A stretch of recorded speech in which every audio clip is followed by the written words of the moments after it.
Is Simon there? Done, yes. Right, well, I'd like to welcome everybody. This is a very special session. This is the 24th session of Black History Lunchtime Conversations. We've had 2 seasons now. We had season 1 before Christmas, and now season 2. And after Easter, we'll be carrying on with season 3. But before I go any further, I'm based here in Australia, and the proper thing to do and the right thing to do is to give an acknowledgement to country. So I'm going to do that now. I'm going to begin by acknowledging the Wurundjeri people, the traditional owners of the land where I am currently based. I do this in the spirit of reconciliation as we meet today in Black History Conversations with colleagues around the world. We acknowledge the traditional custodians of country throughout Australia and their connections to land, sea, and community. On behalf of us all, I pay respects to their elders, past and present, and extend that respect to all Aboriginal and Torres Strait Islander peoples today. So that's a way of welcoming and a way of acknowledging the history of Australia.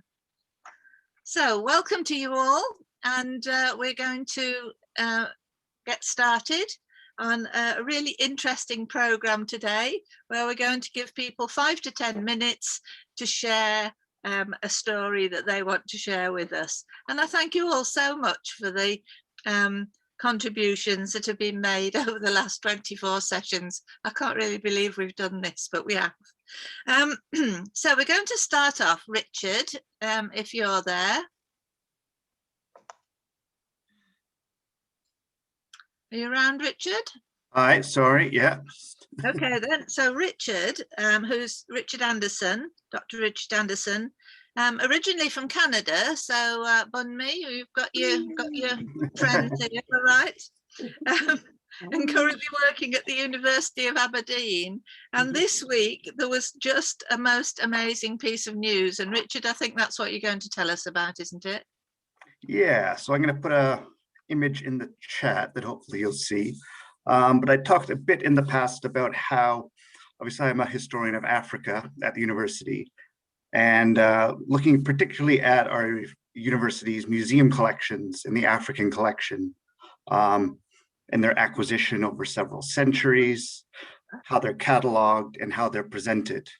And of course, one item in particular that we have was the head of an Oba from the Kingdom of Benin, one of several hundred of what are known as the Benin Bronzes. And obviously there's a lot of recent attention looking particularly at the British Museum, other museums, both national and university museums that have dozens or hundreds of these. It happened that we had one of these in our collection, which was purchased at auction at Sotheby's in 1957. There was a process that began prior to my arrival, going back to 2019, being in touch with the Nigerian government to begin a process of repatriation, which is something that our university has done with other objects, especially related to Indigenous Canadian objects, ancestral remains, and so forth. So the process began over the past 2 years. Again, other institutions are having these discussions, but we presented a case to the College Court of why this should be repatriated, being able to look at its acquisition, its attribution. It's very similar to one of these heads of an Oba that appears in the only known photo of Benin City prior to the 1897 British invasion. So that's in the image on the side of 1891. And so really gratifying that the university court agreed with our report in a very timely manner.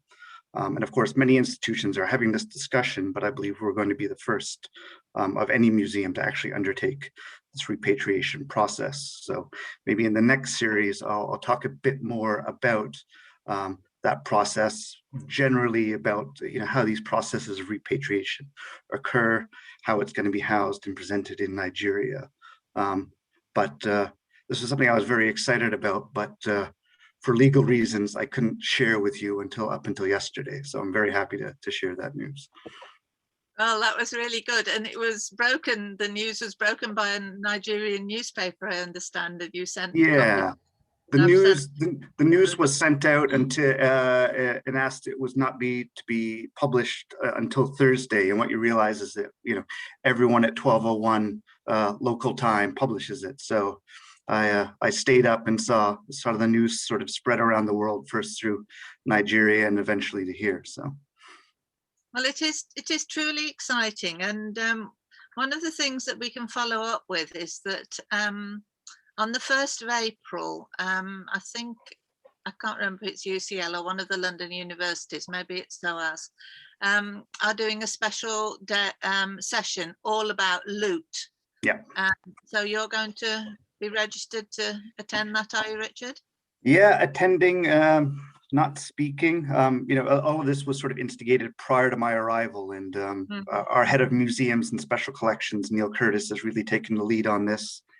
And it's now interesting to see what other institutions will do. So the Pitt Rivers Museum at the University of Oxford, which is the university with the largest collection. National museums such as the British Museum, which face a lot of pressure from the government not to undertake this work that we don't necessarily face. But it's interesting to see this as, for us as a university, it's a culmination of 2 years of work. But this is also a start of something much larger, hopefully. Right. Well, it's fantastic. I think I saw on a YouTube film that Germany is also doing something on returning bronzes. Yeah. So that's something else to follow up. So I think in Berlin has a large collection, I think the second largest after London. They've agreed not to display. And there is a formal repatriation process that does take time, but I think, in principle, the agreement is that those will be returned and working through the logistics. And same with one, which is at Jesus College at Cambridge. Right. Okay. Now, Lindsay Neal dropped a note to say our Queen's exempt for this, according to today's news. So you better explain that more, Lindsay. This is something I picked up on the website, on the Guardian website this morning, and it is that the Queen's possessions, however she has acquired them, are not subject to any of this scrutiny about provenance, about where they came from, and so on and so forth. So there you go, good old Queenie. Come on, Australians, do something about her. Okay, well, thank you very much indeed, Richard. That's just a brilliant start. Richard, if you are able to, because I'm talking and can't concentrate, are you able to put the link to the April the 1st conference in the chat?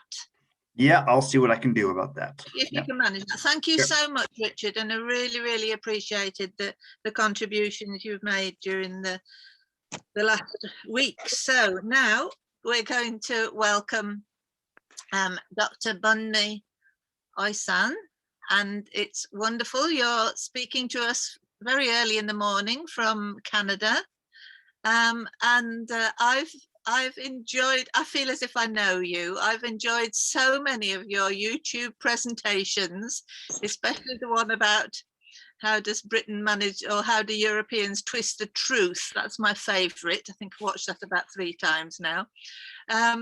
So would you like to tell us, you're an author, you come from Nigeria, now living in Canada and doing this amazing Sankova Pan-African series. So thank you very much for having me. Can you hear me? Yes, we can. Yes. I especially want to thank you, Liz, for reaching out to me. And it's been a few weeks since you first reached out to me with this exciting series that you're all having. I'm really excited to be here. I'm also very excited by the news that Richard just shared, because that Benin head is of a great significance, not just to Nigeria. If you've ever heard of the second festival of arts for Africa and the African diaspora, which was held in the 70s, FESTAC, that head, you know, it was the symbol that was used, you know, for that festival, which brought artists and historians and, you know, people from all walks of life, from all the corners of the earth, you know, of African descent.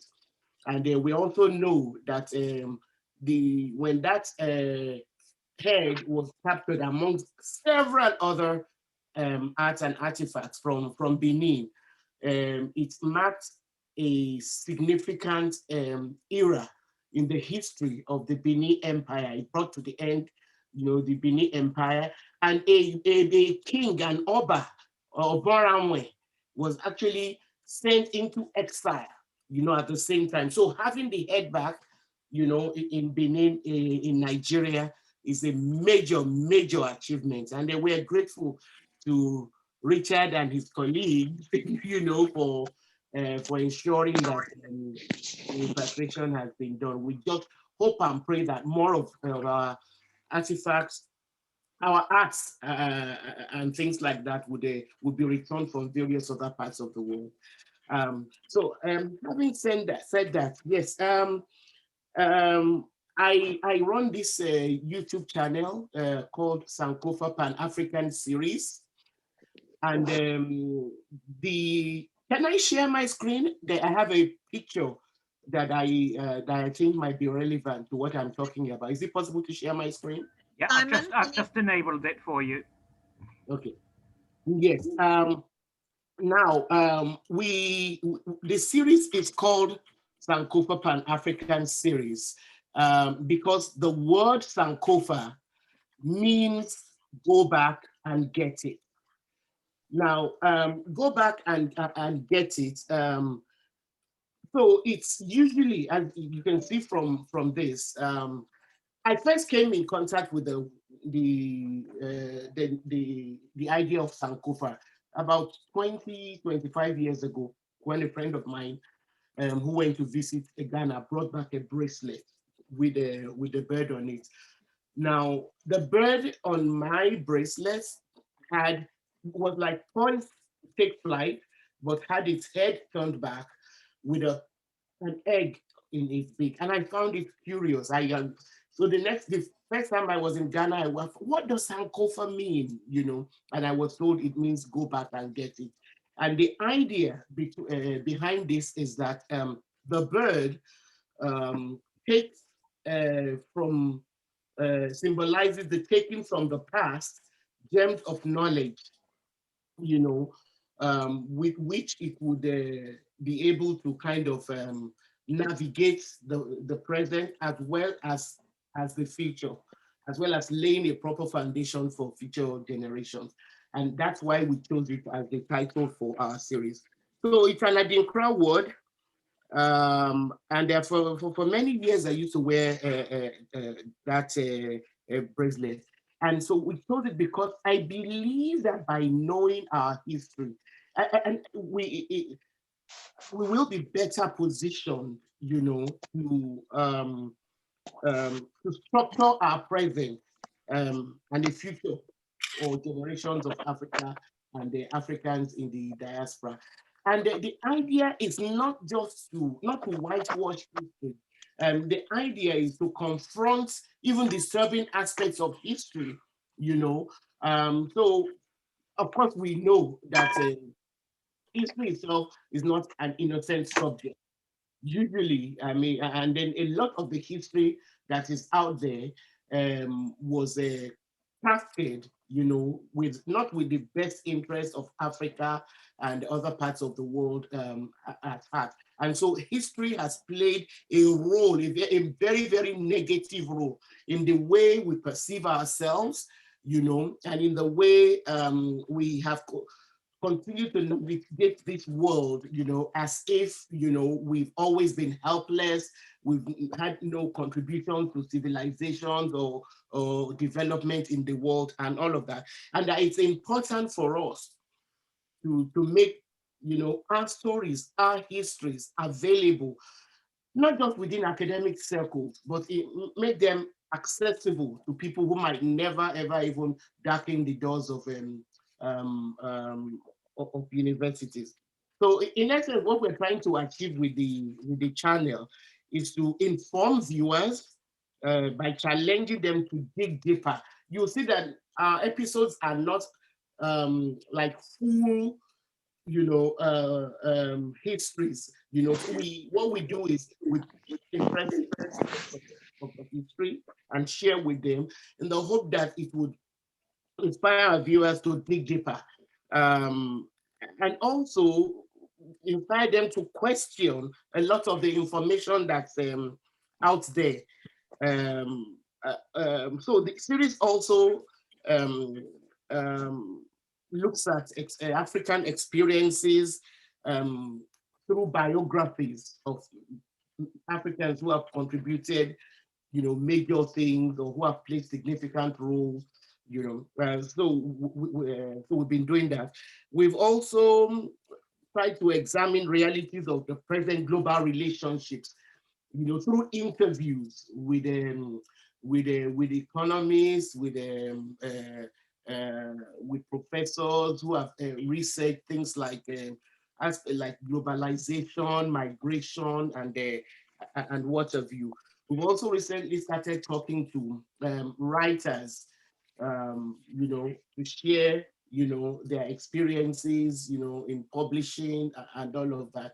And one very interesting writer that we interviewed recently was someone who actually wrote a historical novel based on ancient Nubia and the tensions between ancient Nubia and its neighbors. And it's a really fascinating. We called High Pharaoh. So we had an interview with the author of that. And I run two local schools in Lagos, Nigeria. Some of you might be aware that Nigeria has one of the highest rates of out-of-school children in the world. I think the last time it was checked, it was around 13 million children. Now, Lagos State, where I run the two schools that I run, has one of the largest pockets of out-of-school children in Lagos. And a few years ago, I think it was in 2017, a colleague of mine, an African-American colleague, came to Nigeria and wanted to rerun the research that had been, the experiments that had been carried out in the 50s on African-American children. It's a very famous experiment where they give the children two dolls, one white and one black, and then ask the children to pick. Which they thought was beautiful, and good and all of that. And a disturbing number of them picked the white doll. So these were children who were living in America where segregation was very strong and all of that. And so she wanted to come and perform the same experiment in Africa, in a country which is predominantly a Black population, where we'd expect that the children would be better shielded from bias of race and racism and all of that. And I'm sad to admit that the results were not particularly strikingly different from what had been discovered in the 50s. And so what this led me to, the hypothesis this led me to is that, okay, and a lot of, when we asked them, they were asked why they thought the white doll was prettier or nicer or less likely to be evil than the white doll. And a number of them pointed to Jesus, and some of them pointed to the fact that it reminds them of God. Others pointed to the fact that most bad men, on television are Black and all of that. And so it led me to start thinking that quite apart from religion, which Nigeria, I mean, Nigeria is famous for fundamentalist beliefs, both in Islam and Christianity and all of that. But it also led me to the fact that our children, of course, are also being exposed from a very, very early age to Hollywood, to films, television, books that do not kind of portray images, you know, of people who look like them. And so I started a series called Leggings of Africa series, where histories of Africa, biographies of Africans and people of African descent are turned into children's illustrated stories. You know, the first in the series is called Mansa Musa, the richest man who ever lived. It's available on Amazon. And the second in the series will be, that came out last year. And the second in the series will be out at the end of this month, on the 30th of March. It's on Phyllis Whitley, a girl who was captured from the Senegambia area and sold into slavery in Boston, US, who, as some of us know, turned out to be the author of the first collection of poems published by an African American, and possibly anybody or any other person of African origin anywhere in the world.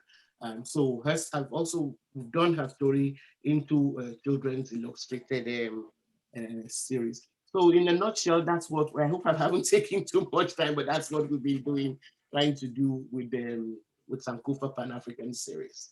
Thank you. Bunny, it's not a problem at all. And I'm very happy that you've told us both the origins of your Sankova and other things that you've been doing, and then to share some information that will be new to people, like this research you did with the dolls. But that's so understandable, and the point about Christ, who's often portrayed as being a white person when he was a Middle Eastern person. So we're just really very grateful. I'm sure there may be questions. So as we're doing quite well for time, as we started on time, that was really interesting.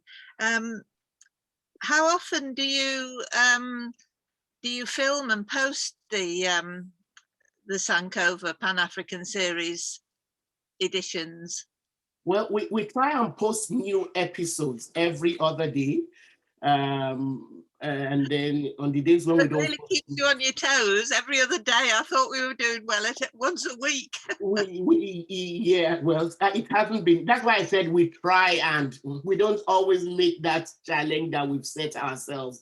But we only started doing that, I think, also at the beginning of January. Before then, we were posting 3 times a week, you know. But then we got demands. People kept asking, you know, for more. It's amazing.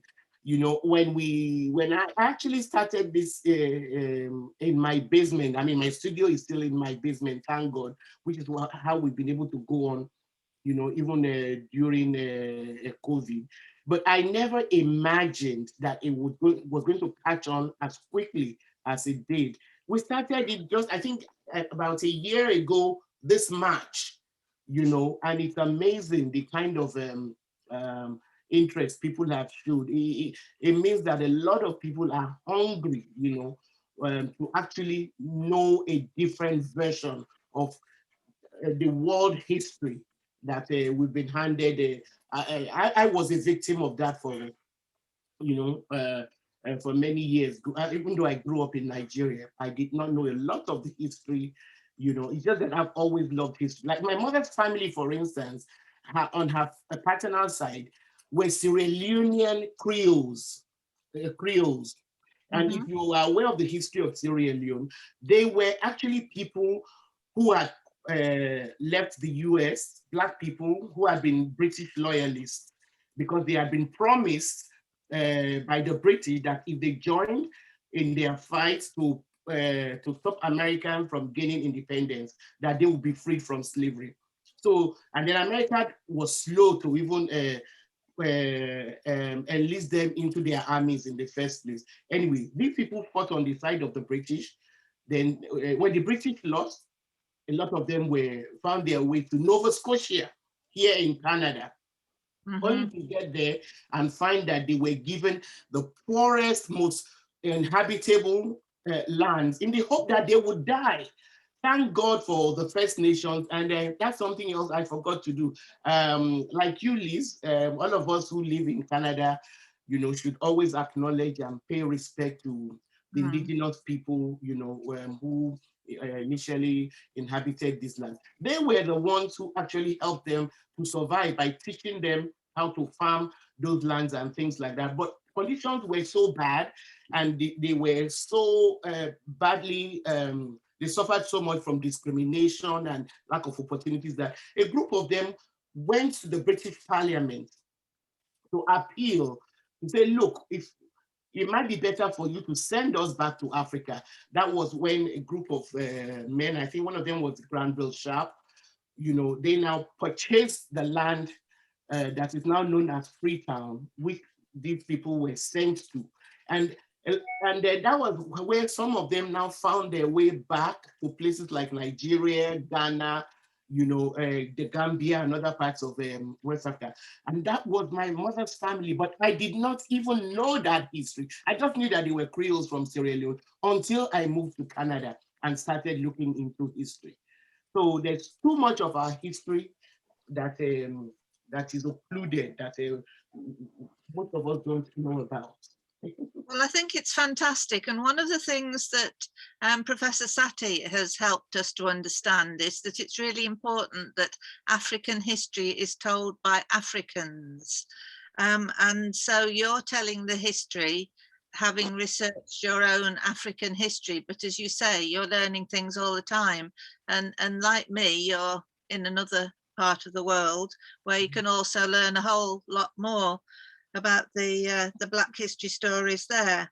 I'm fascinated as well how informal the sessions are, and you speak in a very understandable way, which makes it easy for people to take this history on, because sometimes with the best will in the world, we can be listening to academic presentations and it can just be too much and go over the top of our head. Whereas when you're speaking, it makes sense to me anyway. So that's good.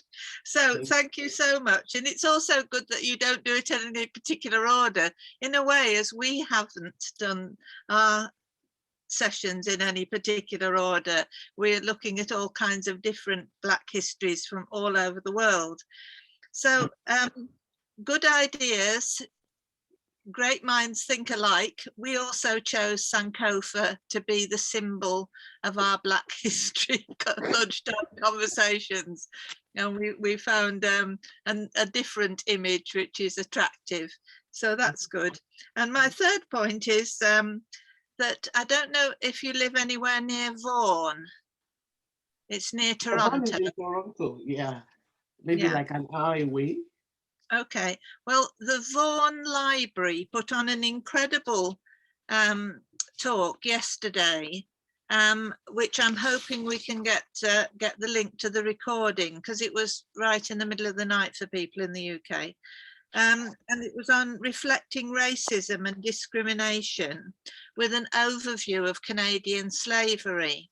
Now, I got up early and watched it, but it was the sound was very difficult for me, so I do hope we can get a recording. It was absolutely fascinating. So I think it's really interesting how we're finding others who are hungry for this knowledge or who want to help others find out. So we've got quite a network going. So thank you so much, Dr. Bunmi. Thank you so much. It's lovely to talk to you. And we hope that we'll get our folks also watching your Sankova Pan-African series, because they're sort of like bite-sized pieces of Black history information that really make you think. Excellent. That's really good. Right, let's see who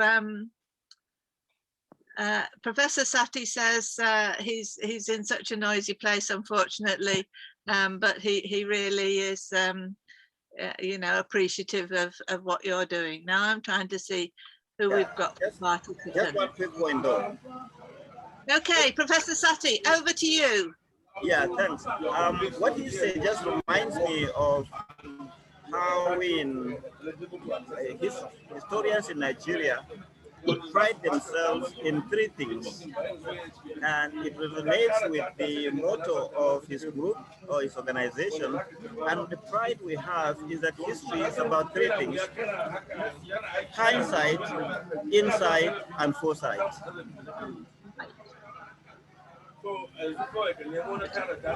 So it's a good logo.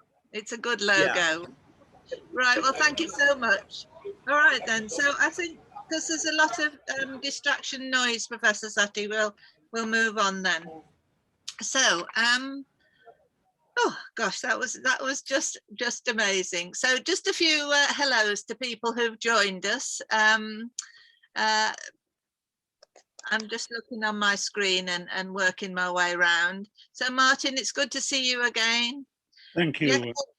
Yeah, Kedris, it's really, really good to see you. Brilliant. Hello there. How are you doing? But, this is good to see you again. It's good to see you, Philippa. Yelena, I've not seen you for years, and I'm so glad you're with us. Yelena's based up in Wrexham, but she originally, I think, came from South Africa. Is that right? I am, yes. It's lovely to see you all, and it's lovely to see you, Liz, because I haven't seen you for years, but I've been reading up on your adventures in Australia and envying you. Can you see me going green? Yes, definitely. Yes, I think I landed on my feet when I was here when the pandemic started. Yeah. And I appreciate it, but you know, love to all of you who are really struggling. One of my really, really good friends, Natalie Fagan Brown, who's joined us from time to time. She has COVID and she's in hospital at the moment, but she's responding to treatment. So, you know, say your prayers, folks, please. Okay, thanks very much, Yelena. So will you press your mute so we don't get any background noise, please? Thank you very much indeed. Right, here then, and Jim, good to see you again. Thank you. Good to see you. We've missed you. Are you all right? Yes, fine. Thank you. I think you've been celebrating your wife's qualifications or something. Yes, the woman has. The joys of Facebook, folks. You're never told to learn, mate. At 75, she's got her MA. Oh, fantastic. Well, please pass our congratulations to her. Thank you. An amazing achievement, Right, now we were hoping that Dr. Hilary Robertson Hickling might have joined us again, but she has difficulty with the timing from Jamaica, but we will be working with her again, and she's made several contributions over the last few weeks. So psychohistoriography is the thing that she's focused on, developing the work that she was involved with her husband, sadly now the late Professor Fred Hickling from Jamaica, amazing character. So I'm now going to ask David, are you there?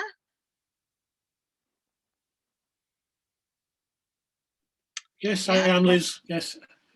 So I wondered if you could give us a bit of an update about how we're getting on with how you're getting on with your reparation project.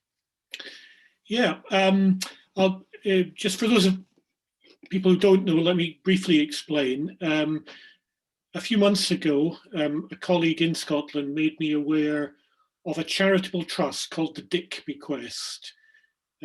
James Dick came from the northeast of Scotland. He was in Jamaica, and it's clear that he made his money in trading in enslaved Africans, among other things. And he was in partnership with Robert Milligan. Until very recently, Robert Milligan's statue was in London Docklands outside the Museum of London. And the museum last year concluded that it was inappropriate for that statue to be there, and they removed it. So it's an interesting example of the institution removing the statue because they saw it as inappropriate, rather than it being removed as a result of public protest. Anyway, James Dick is Robert Milligan's partner. When he died in 1828, he left almost all of his money to establish a trust which would fund schools and school teachers in the northeast of Scotland. He left about £120,000, and that fund was enough to double the salaries of all of the rural schoolmasters, and they were all men, all of the rural schoolmasters in that part of Scotland. And you just think what that money could have done, could have achieved if it had been used in Jamaica, where he had been based, and in that sense where the money had come from. So we became aware of this and investigated a bit, prepared a report which we sent to the governors of the trust. Richard's aware of this because I think 2 of the governors are appointed by the Senate of Aberdeen University. Anyway, the governors considered our suggestion that the benefit in future should go to Jamaica rather than the northeast of Scotland. And they met at the beginning of March, and they concluded that they didn't have the powers to make any change. And the only people who could make a change is what they say is central government, which I think now means the Scottish government, with devolution of power to the Scottish government. Now we're just about to go into an election in Scotland, so there's not a lot of point in doing anything until the new government's in place. But when the government is in place, Donald and myself will be writing to the First Minister and the Cabinet Secretary for Education, presenting them with the report and saying it's, as far as we understand it, it's only government that have the power to make this change. And Liz, you had very kindly put me in touch with Professor Doreen Shepherd, who heads the Centre for Reparation Research at the University of the West Indies in Kingston. And she's been extremely helpful. We'll be speaking with her again, I think probably next week. We will go, as we can't achieve anything directly by our approach to the governors, we will go public with this in the next week or so, so that people are aware of it. I think it's particularly important that people who, I should say, this fund is now worth £1.75 million. So it's a significant amount of money. I think it's important that people in Scotland who are thinking of making applications to this fund are conscious of the source of the money. And I think many schools, many teachers who might apply to it might think twice about making applications in future.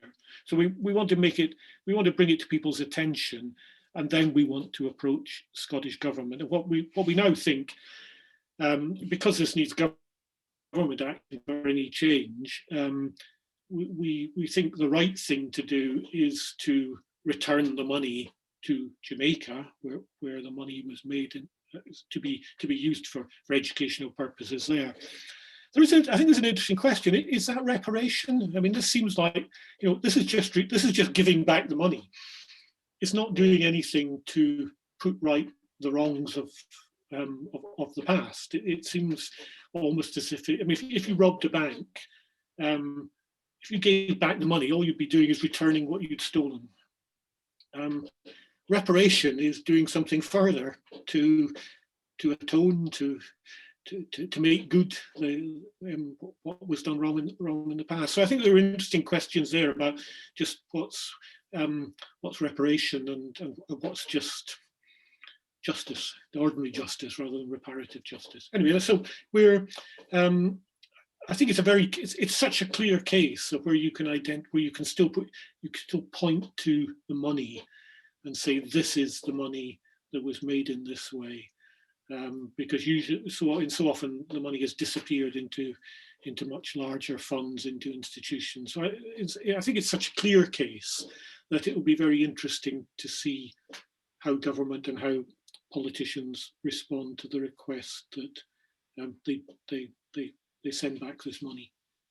So thank you very much indeed. And David, Simon and I were the first people who were having conversations that started the whole of this idea of inviting other people to join in, because I was based in Wales, Simon's based in Nottingham in England, and David is based up in the Highlands.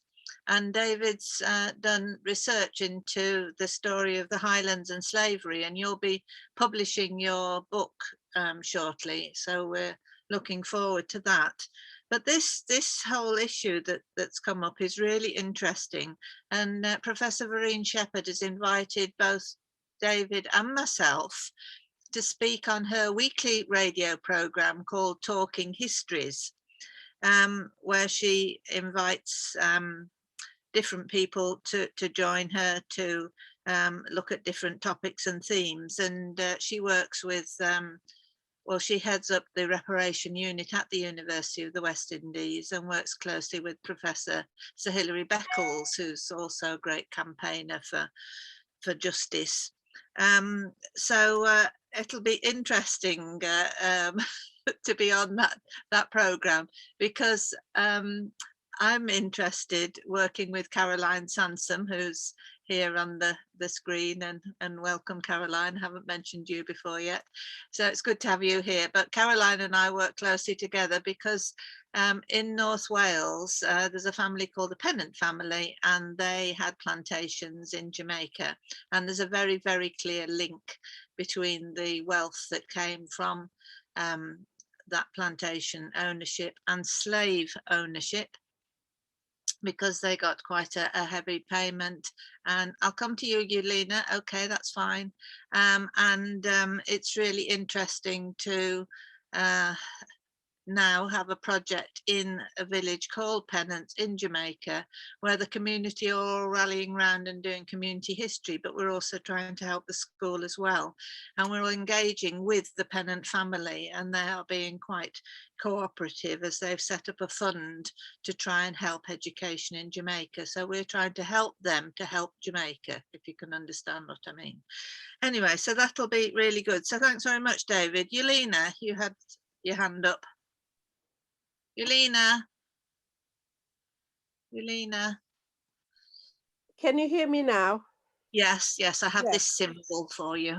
Okay, I just wanted to interject on the facts about when you were talking about Wrexham, about Wales, about the Penryn family.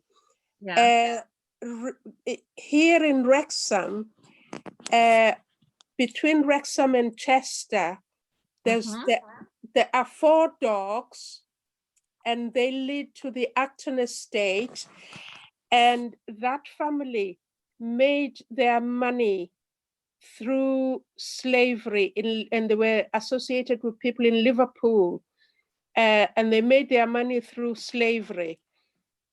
But what amazes me is that you never ever hear that mentioned here. It's something that is swept under the floor. And I'm just wondering, how can I make people, because people go to Acton Park and they walk around the lake and they do this and they do that, but they haven't got a clue where all that money came from. And they, these 4 dogs are a kind of a landmark that people in Wrexham are very proud of. And I'm thinking, nobody knows how they came to be, where the money came from. And I'm just wondering, how can I make people more aware of what's gone on before? Well, Yulina, if I can say, I think you're in the right place at the right time, because there are academic researchers, and they pick their subjects and they write their dissertations, etc.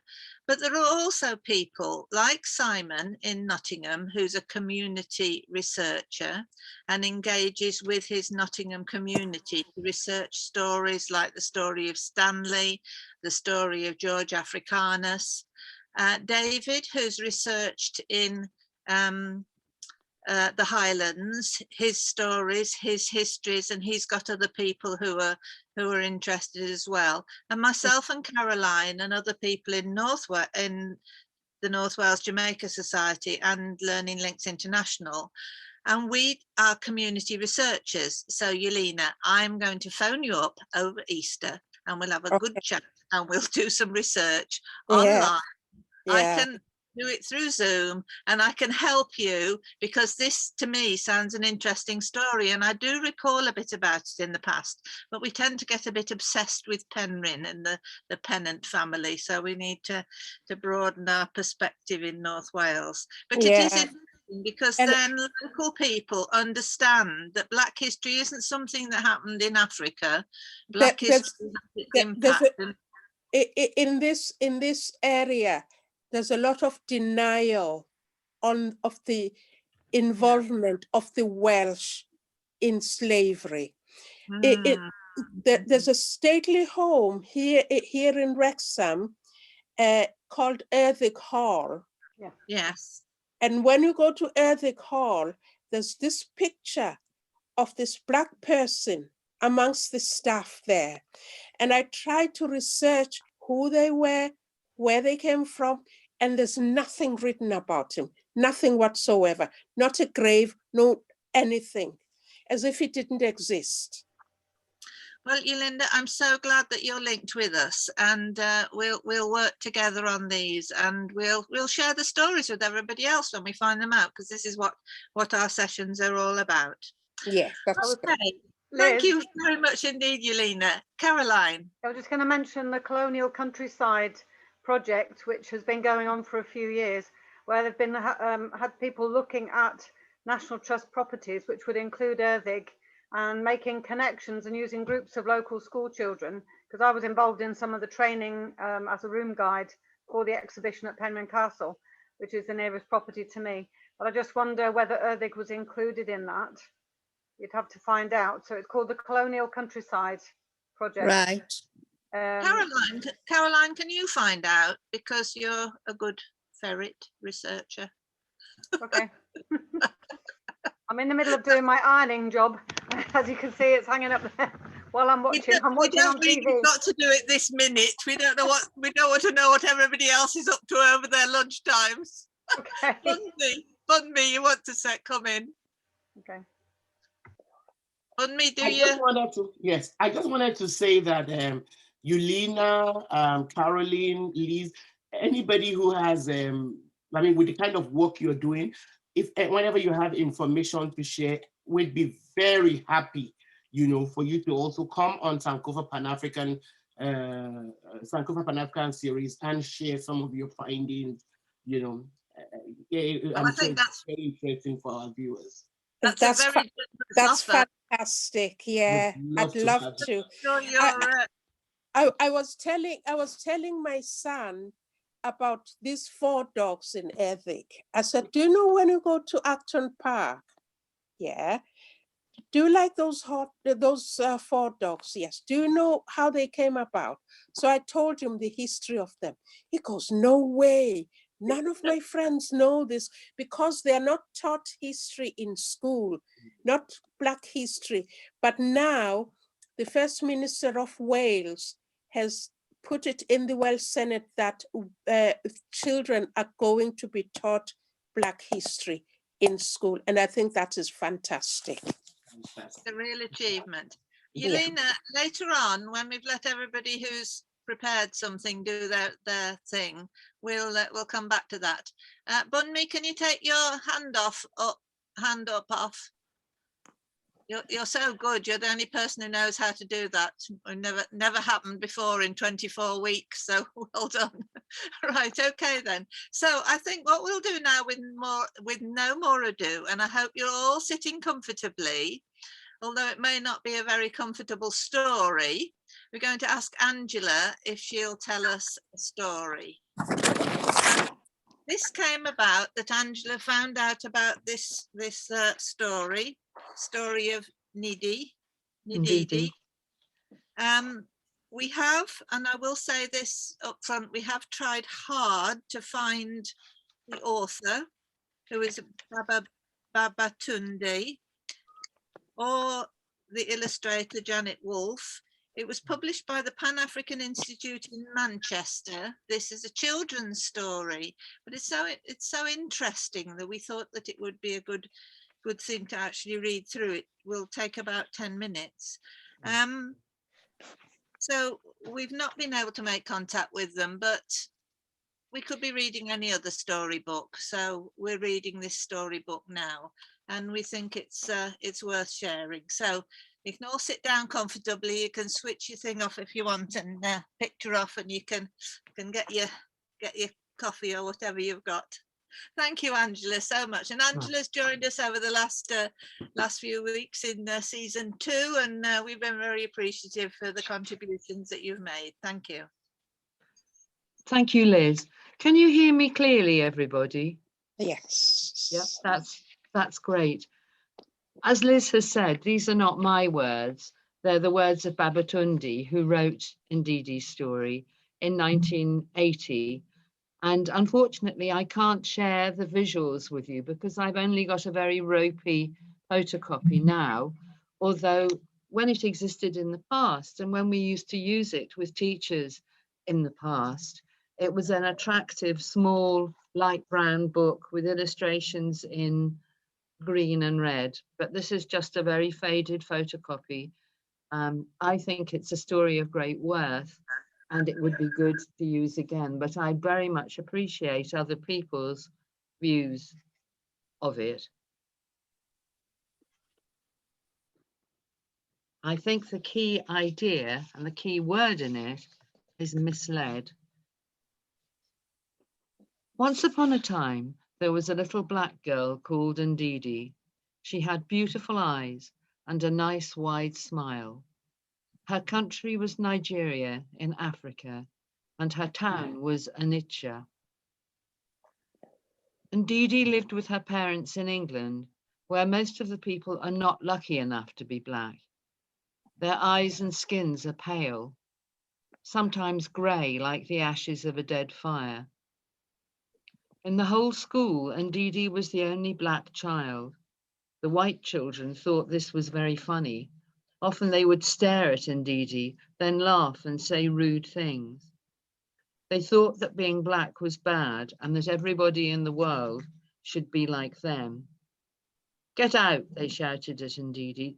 "Go away, take your nasty black face with you.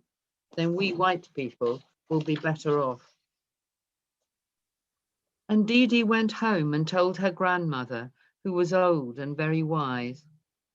Then her grandmother told her many things. She told her that black people were the first people to live in the world. She told Ndidi of the first civilizations in the world, which the African peoples had built along the banks of the Nile and in the great grasslands of the Sudan. The old lady told Ndidi of how the African people had grown food and mined gold and worked copper and tamed animals, built great cities and written books, sailed the sea and fought battles and made peace, and were so mighty that men traveled from everywhere to learn from the black people the secrets of arts and science. Then eventually the white people came to Africa. At first few, then many. They took the food and stole the gold and burnt cities down, destroyed the libraries full of books. They crossed the sea and fought battles, but they never made peace. Instead, they encouraged people to fight and kill each other until the arts and sciences were lost. Worst of all, they captured many millions of black people and took them to the Caribbean, to Africa, to Brazil, where they forced them to work as slaves to grow sugar and cotton. They sold black men and women to other white people. They sold the sugar and cotton to each other. And some white people became so rich that they now ruled over all their own countries. Then they built great cities in America and Europe. They built machines and factories to make more goods, which they sold for more money. They built great armies to fight other people. They invented strange new weapons to kill people who would not give up their land and wealth. With these armies and weapons, they built great empires, but in doing these things, they had to be so cruel that they dare not admit they could be so terrible to other people. So they began to tell lies to each other and to themselves. They said that Black people were not really human beings. They lied to each other that Black people had built no cities. They lied to each other that Black people had no art, no culture. In their hearts, they knew that they were telling lies, so they felt more and more guilty until every time they saw Black people, they became more and more angry. They feared that Black people would destroy them in revenge for what they had done to Africa. They taught their children to be afraid of Black people so that they might never learn how white people became rich and Black people had become poor. The grandmother said the children were not wicked, they were afraid because they had been taught to be so. They would therefore have to learn a different lesson. Ndidi's grandmother told her what to do. The next day, when Ndidi went to school, the white children shouted at her, "Take your blackness away from here." Ndidi said, "You would not be better off if I took the blackness away. In fact, you would not be able to live." But they didn't believe her, so Ndidi began to gather up all the blackness that she could take it away to Africa with her. She stretched out her finger and pointed at the blackboard, and all the blackness flowed off the board and through her finger back into her body.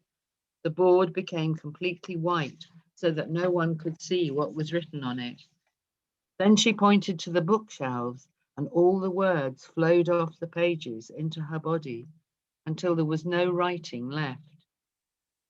Bit by bit, she pointed to everything in the room until all the blackness had been taken away. When she had finished, the room was completely white. The walls were white, the floor was white, the clothes on the children and the teacher were white, even their shoes. Children's hair was white, and their skins completely white, like the belly of a dead fish.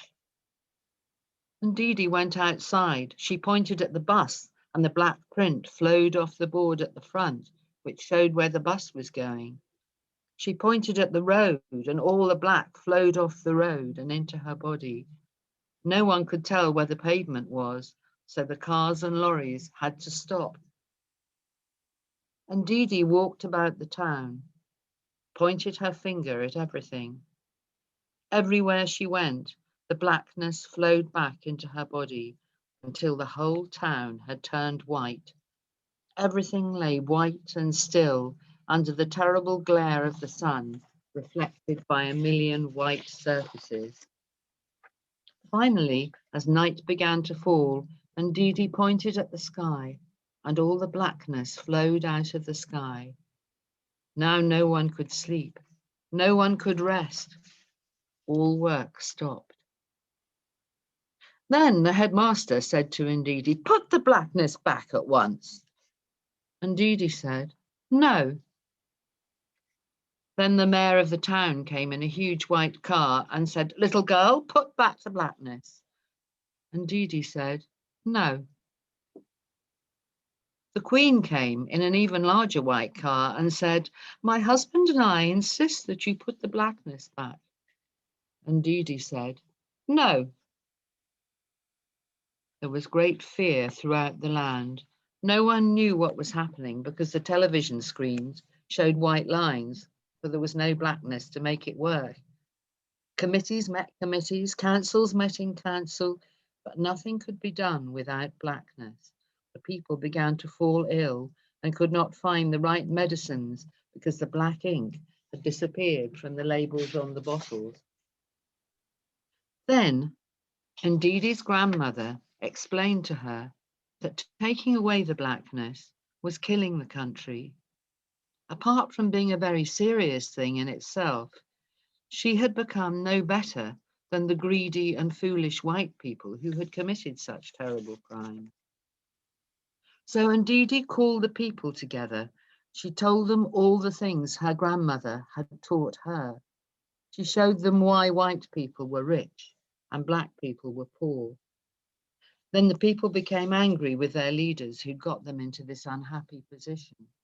They dismissed all the kings and queens who took away all the power and money from the very rich people. They dismissed all the queens and kings and took away all the power and money from the very rich people.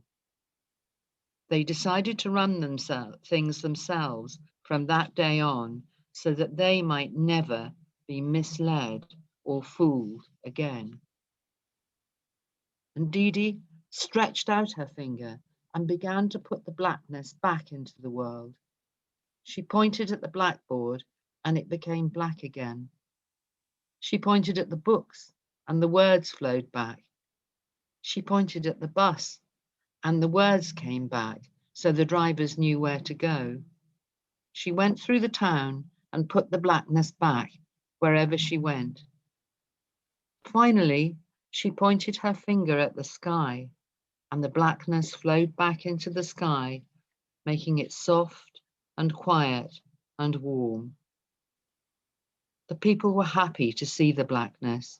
A great sigh went up all over the town. How beautiful blackness is, they said to each other.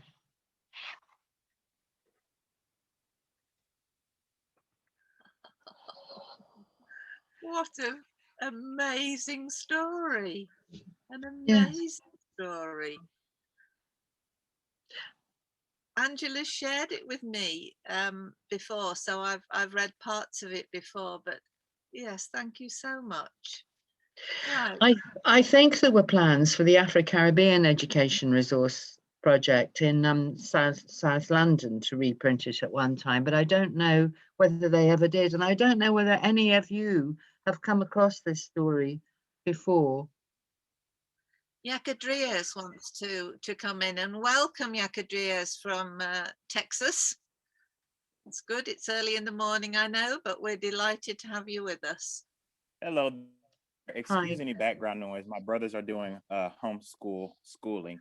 I wanted to ask if you could put in the name of the story in the chat, because I really like and I love some of the things that were said in it as well.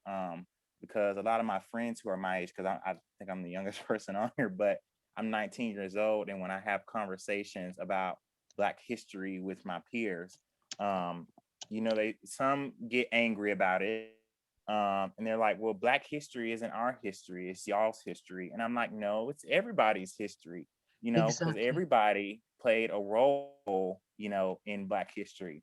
It's not just white people, you know, who were all the bad guys. There were many white people who helped contribute to, you know, the abolishment of slavery and things like that.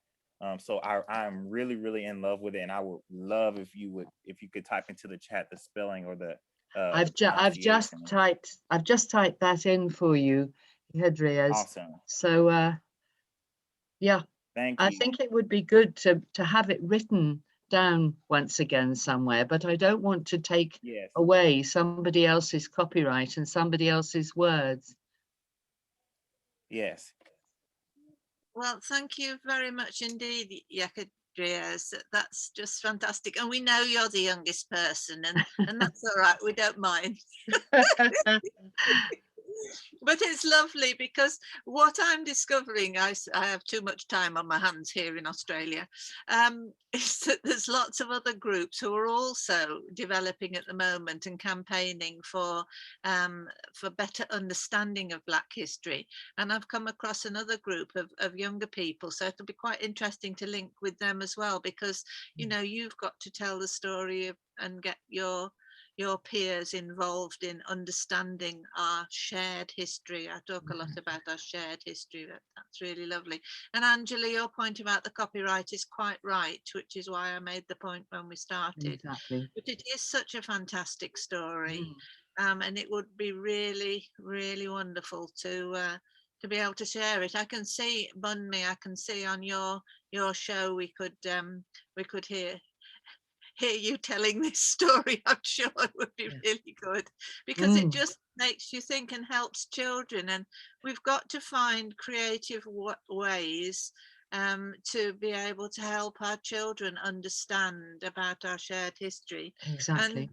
And if you're British, then you need to understand, yes, there were a lot of lies told, and people don't know their history. I mean, we've even got parliamentarians now who don't know our history, and that shows up. So yes, that was fantastic. Okay, so I've got a couple of people who want to add in a message. So Sibani is saying, can she borrow some of my time? Is this at another time or now, Sibani? And welcome, Sibani. Another time. Another time. Yeah, yes, another time. Yes, that's lovely. Okay then, Oh, honestly, Sibani. please, yes. And welcome to you. Sibani's from the Thank- North Wales Thank you, Liz. Association Thank you. for Cultural Awareness. So we're really Yeah. pleased that you joined us again. Glad to be here. Good. Always. And your good mate Jim Thakadorin's on as well, so you can wave to him. Okay. All right, okay. Thanks a lot. Right, Yelena, we've got you next. I just wanted to say thank you very much to Angela for reading that story. My family here, my children are mixed race, and my youngest son's children look white. But my granddaughter, who is 13, is very, very interested in everything Black, to the extent that we were going to go to South Africa together this February, but the pandemic has stopped us, because I want her to see the other side of her, the African in her, to see where I come from, how we live, and what our culture's like. And because she's so interested in it, I think she would, when I take her, she will learn more than she would ever do in school. For example, when I took his parents to South Africa, they came back and they said, Mom, now we can understand all the things we were trying to say. Now we get you. And I would like that for my grandchildren as well. Thank you very much. Well, thank you, Yelena. And we've got to find clever and inventive ways at the moment, because we can't do what we want in terms of our travel. So, you know, if we can share cultural stories through this sort of medium, then that would be good. Jim says he'd like to read, can we have a few pages without breaching copyright? Jim, that was the whole story. It was a children's book, so that was the whole book. So I think we can't, but we could possibly have it typed up and shared in a typed form. Angela, I don't know. Yes, I'm happy to do that. That would be lovely, and then we'd have a file that we could share with people, so people exactly can tell the story and recognize the author in exactly the same way as you would if you had a book from the library. Exactly. Richard, right idea. Thank you. Liz, I put up the link to the National Trust page about the historic slavery connections. That was for Yelena, but anybody else who's interested, addressing the histories of slavery and colonialism at the National Trust. So that's the report that came out last year. Okay.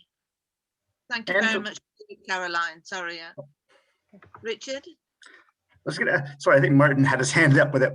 I was just gonna ask, Angela, can I confirm what you know about the when and where of the publication, and if you know anything about Babatunde?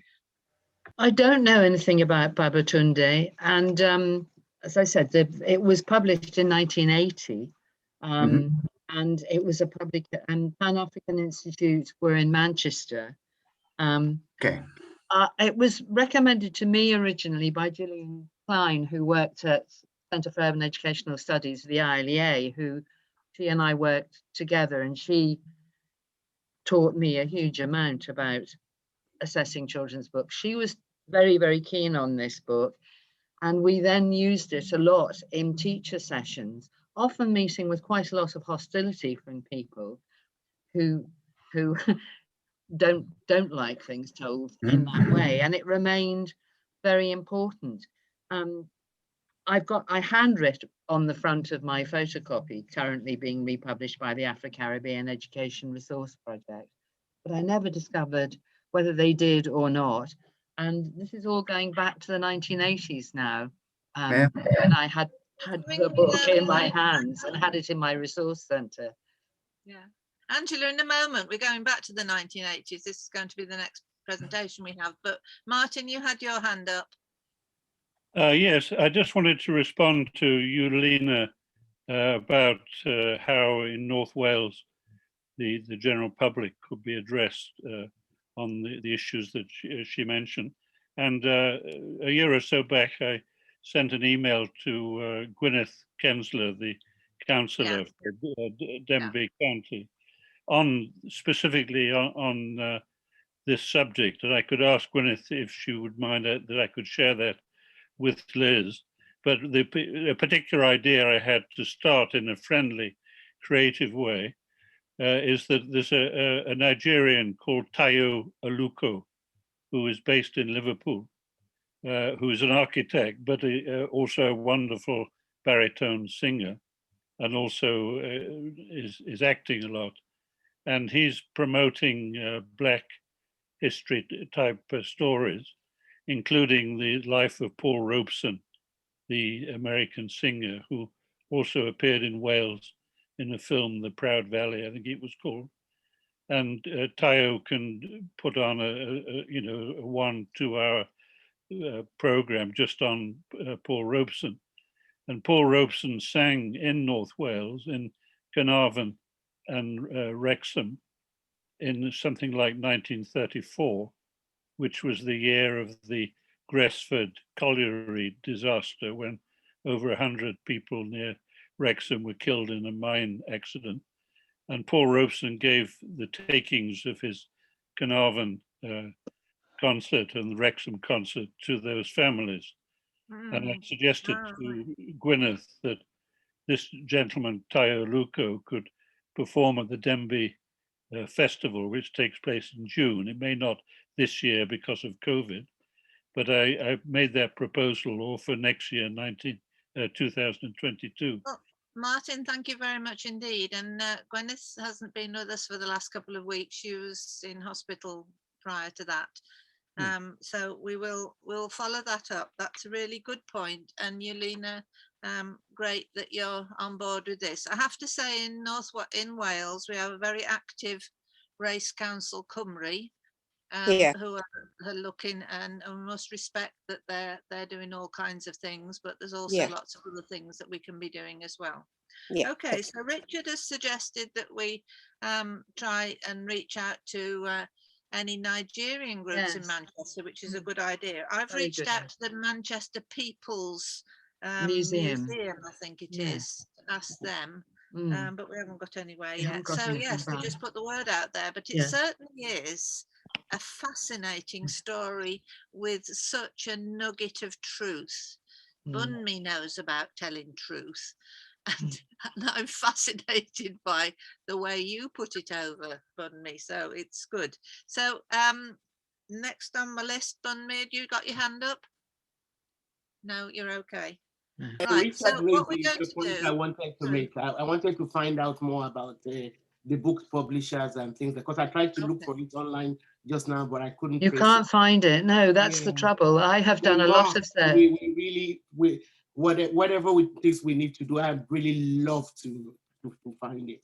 I agree. Well, let's all try. It would be marvelous. And I think it's lovely, and it's great to be talking about a children's book, because I do think with this big emphasis that there's going to be about teaching Black history in the curriculum, colonising the curriculum, which we're going to be talking about in a moment, I think it's really important that we perhaps look and find a resource. And I have no objection to revisiting good ideas and good materials from the past, because those of us who were active in the 1980s, Jack Edris is wondering why we're talking about the years before he was born. Some of us have been campaigning on issues like this for an awful long time. So sometimes it's good to go back to the some of the things that we were working on and revisit them and pull out the good ideas and leave the rest. Right, okay then. Now, John has been working with colleagues in Jamaica on a project about decolonializing the curriculum. And just looking at my notes here, see what I can find. Decolonializing education. If you would have all had an invitation to and a reminder, it's the update is included in the reminder, and the whole article that John and his colleagues have written is included in the update. It makes it quite lengthy, but it's there. So John, I promised that you could have the last slot. So if you're going to have more things to talk about after 12:30, then that's fine, but we will just have a formal wrap up at 12:30. Many people are left. Stop the recording, and then we can communicate about anything else we want to at that stage. So over to you, John, then, to tell us about this exciting project, which is involving colleagues who were working together in the 70s. I've been misleading you. I mean, it's not about that at all. It's about today. Right. And I mean, what we're talking about is very much today, and I'll explain why in that sense. Yeah, decolonizing education, this is very much part of it, and it takes us back to that, but we're very much looking at what's evidence now. I mean, what's going on? Every day in the press we see things that are standing out and opportunities. So, I mean, the question is how we actually move forward. While we're talking about Swan and Rampton, they both come from, 1979 and 1985, the Rampton and then Swan. But I'm not talking about the content, I'm talking about the process since. And I think that itself is instructive because, you know, they were, the government set them up and it followed.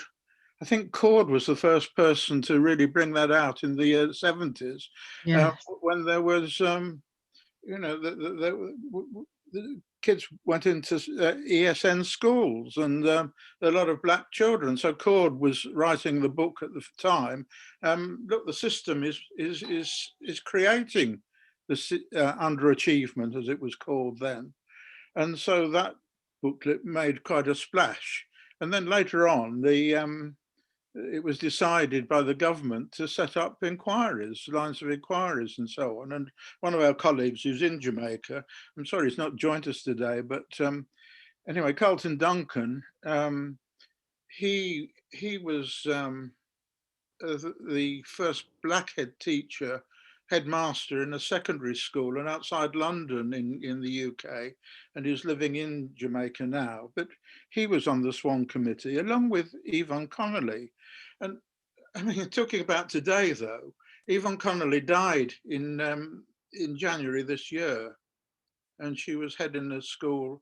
And actually one of the things I noted, and I'm taking note of, is that none other than Boris Johnson uttered her name in talking about things to go. So I think, well, look, here's an opportunity. This is somewhere where we ought to be looking at. And it's been mentioned, interestingly, you've been talking about Wales, and that Wales have now got plans for doing something next year. Well, we go back to the point about going back to 1979 and 1985, doesn't it illustrate the way that which the system keeps the colonial ideals going? Because we have these reports and they've never been implemented to this day. Now, one of the things that I looked at was Stewart Hall Foundation, and they've actually come back to now, this year, reprinting both the recommendations of Rampton and Swan and putting down figures for today. So what Carlton is feeling very strongly, and it comes out in his short bit, which is only a bit of our thing. We're doing something on issues and resources, and this is just a part of it. But as we're going along, we feel, look, here's a chance to act, and this is what Carlton's imploring us to do, because he sat on those committees for 5 years. They wrote that. Yvonne Connolly was one of them, actually. So she was with Carlton, and I think there were about 6 black people involved in that who stayed together and stayed on the committee. Some people resigned. And why they resigned? Well, Rampton, in the Rampton report, one of the possibilities of children underachieving stated is racism, and as Carlton points out, it's the first time in an official report from the government that's mentioned. Now, what happened 1985, and remember they changed the thing from looking at teaching black kids and the underachievement thing, it turned out education for all. And Swan, Lord Swan, he knew little about education and the rest of it, but he was put in charge. And there's one thing he wanted to do was to refute the idea that racism could be the thing that the institutions were part of. Now, I noticed that I think it was somebody who said earlier on about the denial. No, it was somewhere in relation to Wales, but somebody was saying the other day that arguably the worse than racism is denial that continues in this way. Yeah, and I think that this is the thing that came out. I mean, I haven't read this before, but Carlton writes in that each Swan, it's well known that when the Swan report came out in 85, it wasn't the whole report that was sent to schools, it was a little booklet that he had written. And it didn't actually go back to talking about inferiority of individuals, but it did still have this deficiency model of either culture or families or whatever, which is quite different from the way that Cord presents it. You see the complete difference in terms of Cord. It's the institutions that are at the center of it.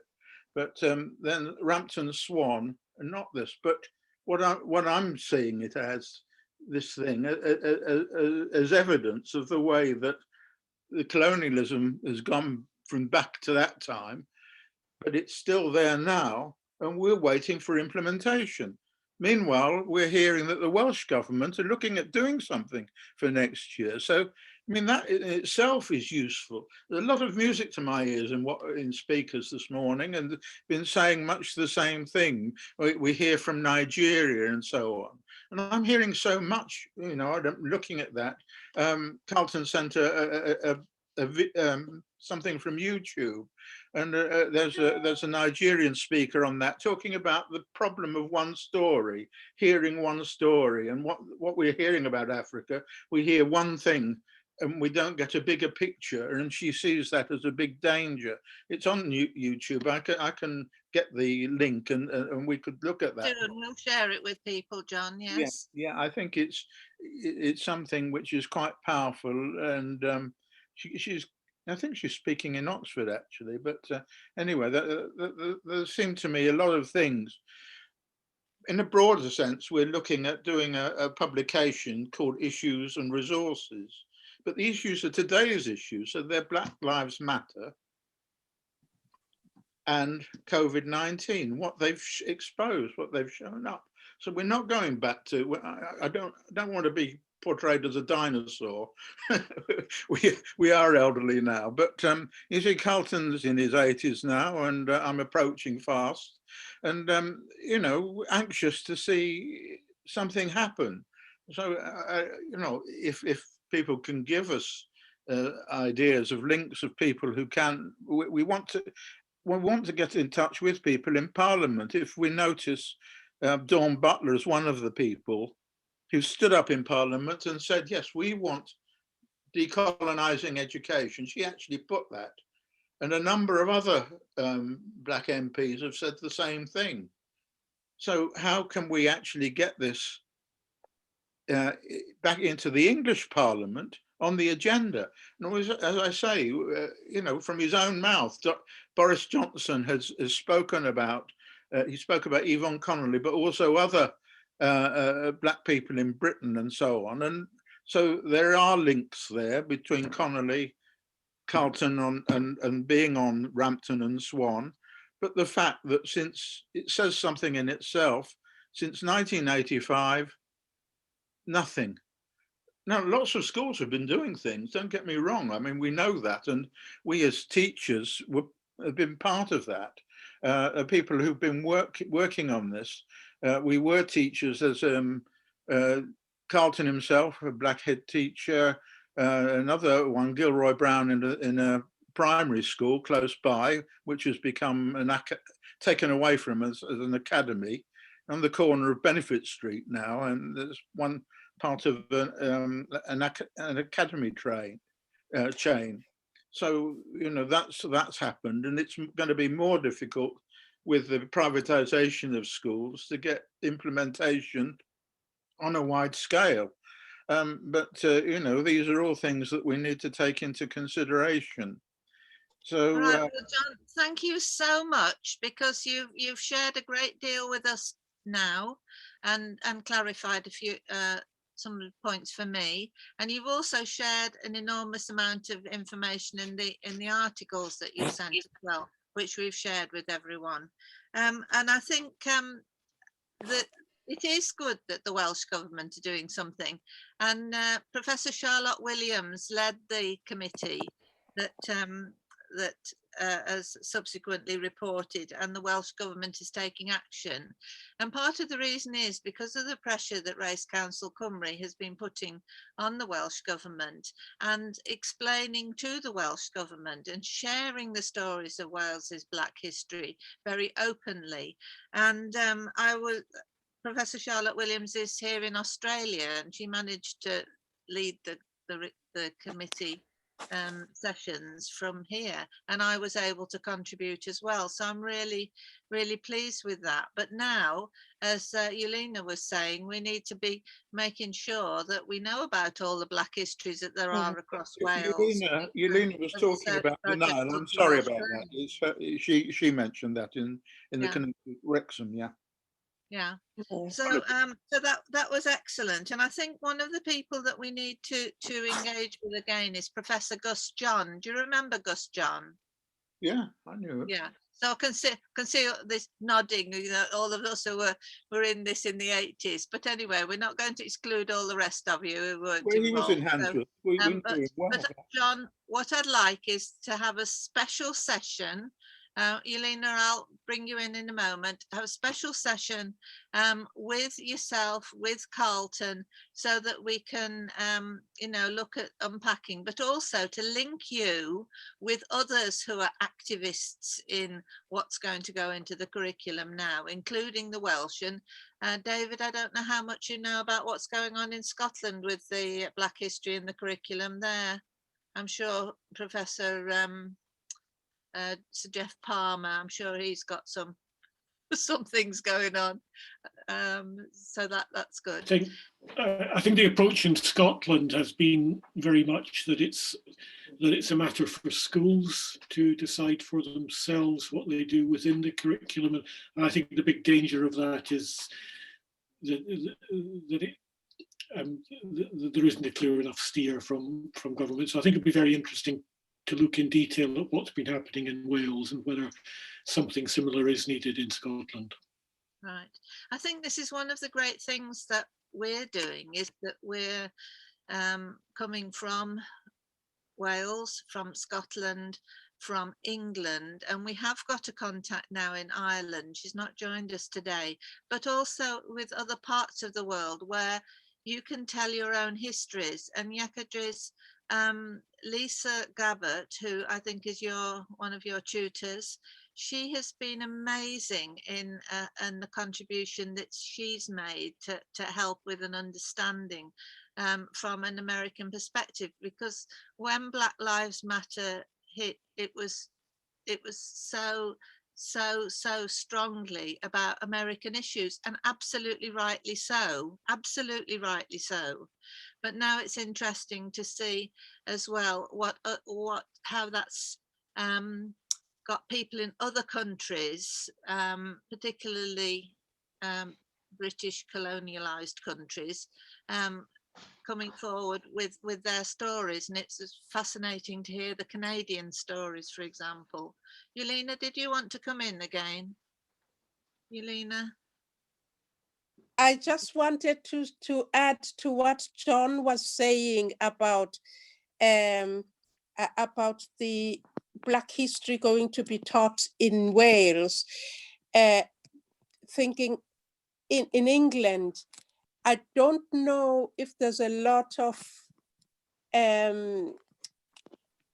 thought from the government, central government, about acknowledging slavery, for example.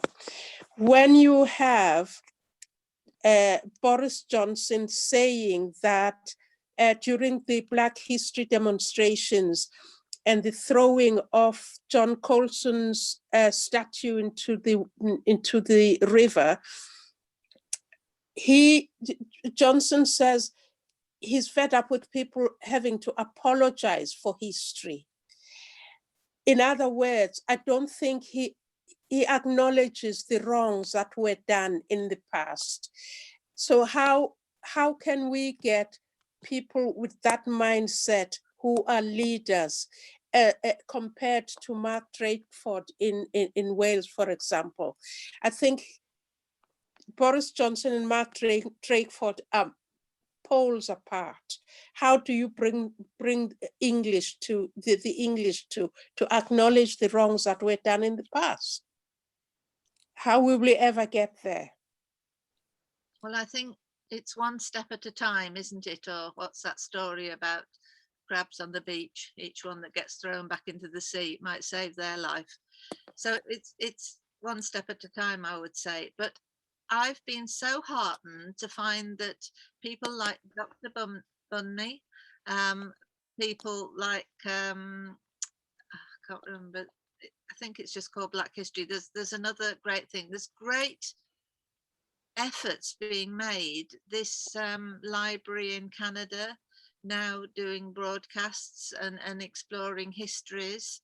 I think there has been a change since Black Lives Matter, and I think that I've been surprised about how many other people are doing things. We started these Black History lunchtime conversations. We also started a Black History book club that hasn't been such a success, but we're going to go back to that and revisit that. With the Black History lunchtime conversations, we're going to look at what we've found and how can we share this better.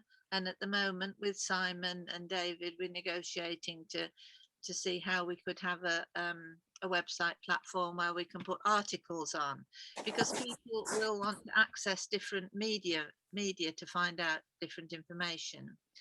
So I just want to thank you all so much. John, thank you very much indeed for explaining more about that. And these, I mean, I remember so well, I was in education, and I remember so well the names of Rampton and Swan, and then other things came past, but those were very, very significant reports that just really do justify revisiting. So thank you for everybody who's contributed today or contributed in the past.